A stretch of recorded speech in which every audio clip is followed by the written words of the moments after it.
Hi guys, good day. Ayan yung bagong Honda Accord RS e-HEV variant in Thailand available and Indonesia. So hoping magkaroon tayo sa Pilipinas even base model hybrid. Ayan, so sobrang ganda nito guys, as in super clean look.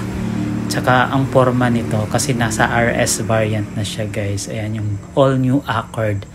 Ayan, so binuhay ni Honda ngayon yung Accord na mid-size sedan category kasi mas premium na yung pagkagawa at saka yung technology ng hybrid hindi nagpapatalo si Honda kasi the best and powerful even CR-V.